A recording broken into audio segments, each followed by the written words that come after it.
Hello everyone. It is Thursday, September 29th, 2016, and I didn't do a comic book video yesterday because my wife took the night off and we spent the evening together, so I will show you now what I picked up. I picked up more books than normal this week. There just seemed to be a lot of stuff out there that I wanted, and so we'll jump right into it.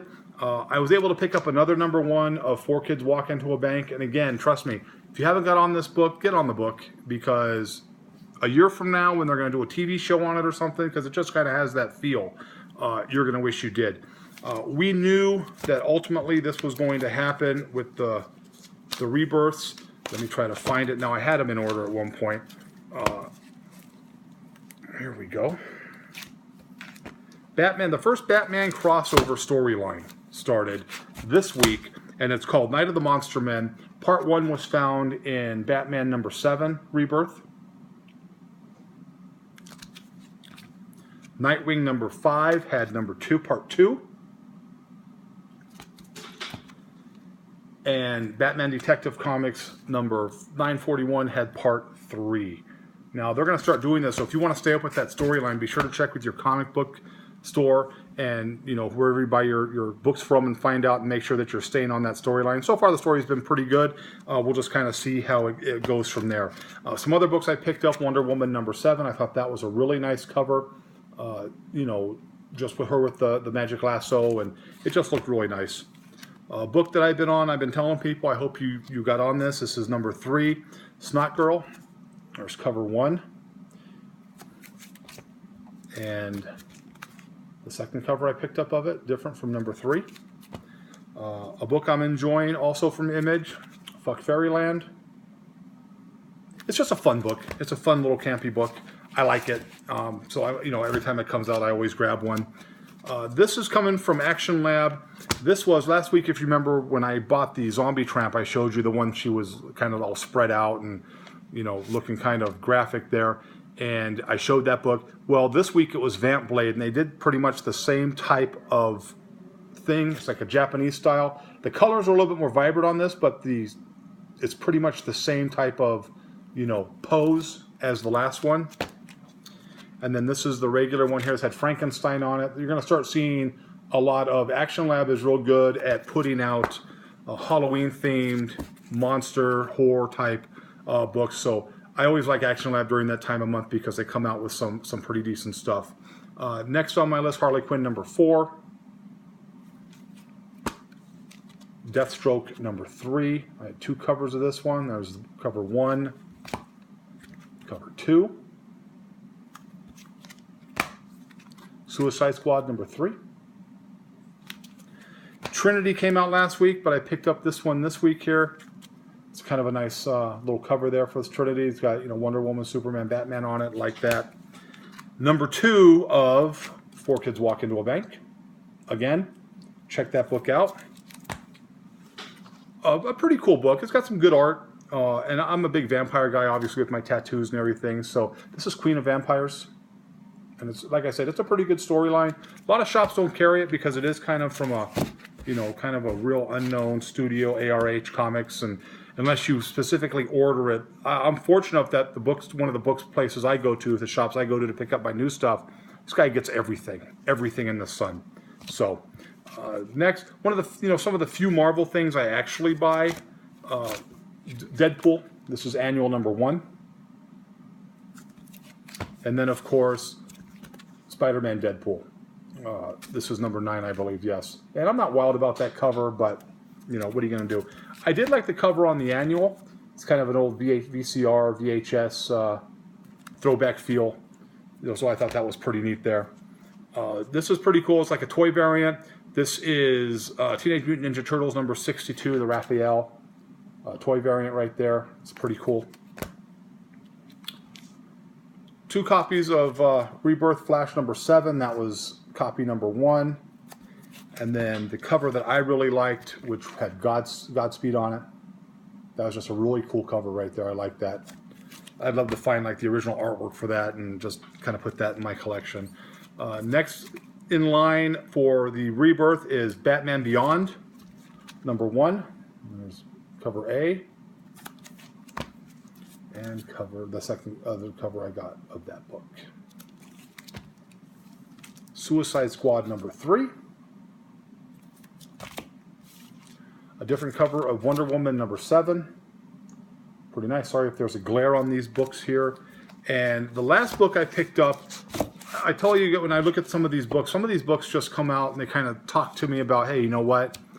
Something about this book, when you read it, you can just kind of see, you know, Netflix, Showtime, FX, someone jumping on the bandwagon doing a show. This kind of had that feel for me. If you didn't get it, it's also from Image number 1, Surgeon X. So I think that's going to be pretty good.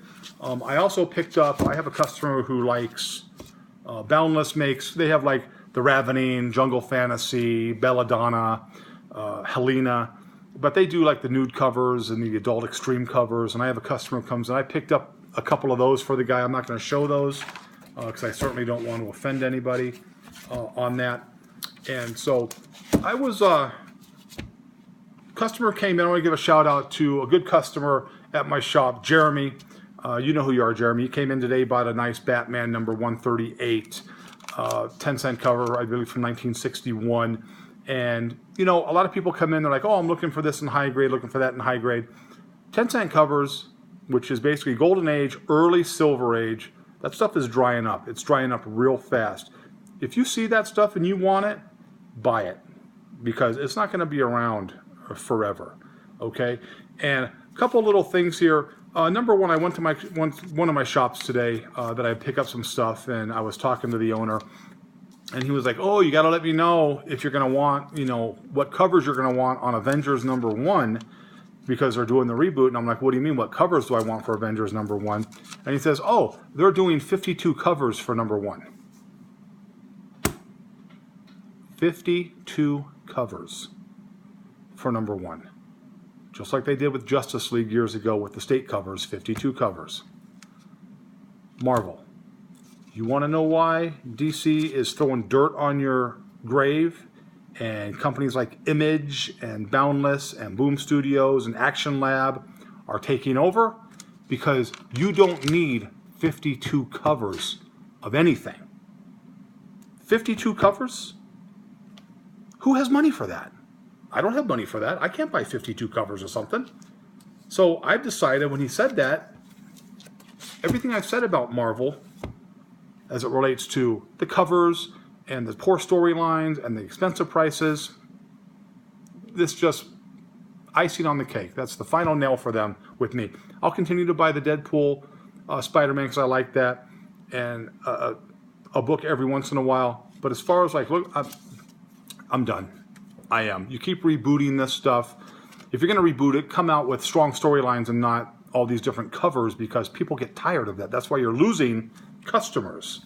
Okay? So there's quick on that. 52 covers. I mean, come on. That's ridiculous. So a person had sent me a message and was asking, when I did my grading videos, grading is subjective. You might not agree with the way I grade. I might not agree with the way you grade, or you might take away less than what I take away for, because like I said, I'm a very hard grader when it comes to my books or the things that I sell in my shop. But there are some things that you just can't argue, no matter how you grade. Number one, a subscription crease, no matter how light, makes that book a 4 or a 4.5, depending on how the rest of the book looks and how prominent that subscription crease is. I don't agree with that, because if you're trying to sell me out, and I'll grade the books as a 4 and a 4.5 because that's the market, and whether I agree with it or not, you have to do that with the books because that's just the way it is. But if you're going to tell me that I can put a big fat date stamp on a cover of a book, which we've seen, or do writing on the book with numbers because it came from the newsstand, and the grading companies like CGC, and they all say, you know what, that's accepted because that's the way it was back then. So we allow the big date stamp without taking anything away from the book. That's uglier to me than a subscription crease that you can barely see. Now, there's different subscription creases. You got the real hardcore ones that you can just see the white line on the center of the book, and it's just, you know, ripping right down the center. But I have books in my collection that you can't even see it on the front, and on the back, you really have to look to see that subscription crease because it's so light. So if you're going to allow a big ugly date stamp and not a subscription increase that you can barely see, something isn't right. And I do know that there are companies out there that are looking at this saying, hey, you know what? It is the way they did the books back then, so they shouldn't be punished for it. That's just the way it was. So we'll see what happens with that. But that's a little thing on that. But a person asked me a question regarding a Marvel stamp. What is a Marvel stamp? In the 70s, Marvel Comics came out with this, little chase to, inside their books, they had these Marvel stamps. And they were probably about this big. Towards the back few pages of the book, you'd go through it, and they would have a Marvel character, and he would have a stamp, and it would show him, in a pose or doing something. And then you can get a book that was like a little, like the old coupon books. I can't think of them right now, the green stamps. And there was a place for the stamp, whichever one it was. And people tried to put the books together. And I had friends back then who would cut their books up to get that stamp. Say, ooh, look, I got a stamp. I never did that. Now, people sit there and say that that doesn't take away from the book. It does take away from the book. If you look at the grading guides, it specifically says no missing pieces. You cut a Marvel stamp out of the book, it's a missing piece. I wish I had a book here with a Marvel stamp. I'll show that in the future. So if you take the stamp out of the book is no longer complete. It is now an incomplete book, 4.0, 4.5, depending on how clean the rest of the book is, but no higher than a 4.5 with a Marvel stamp missing. Okay? You've got to have the Marvel stamp in the book. If you buy books, look in the books. Don't let anybody tell you any different. I've had people say, oh no, that doesn't take away from the story, so it doesn't matter. It does matter. The stamp is missing, the book is incomplete, 4.0, 4.5. Doesn't mean the book isn't pretty on the outside, but the stamp is missing. You have to put that in there. That's an incomplete book. Okay? So, if you don't know, again, I'll show you a Marvel stamp in a future video. And I just wanted to get my books out there and mention that 52 covers, I still can't wrap my mind around 52 covers. So the progression on the new expansion of the shop is going well. I'll take a video and show everybody what my new space is going to look like. It's going to be really nice. I look forward to it. I'm still buying more vintage books to put in there. So if you're ever in Las Vegas, Arkham Comics and Collectibles in the Bonanza Indoor Swap Meet in Las Vegas. I'm on Yelp, I'm on Facebook. Stop by, say hello. You don't have to buy anything. Just come by, say hello. Say, hey, I saw you on video. If you like the video, give it a like. If you know people that might like to watch the video, have them subscribe. I appreciate everybody watching the videos. But as always, if you didn't like it, nothing I can do for you. Have a great night.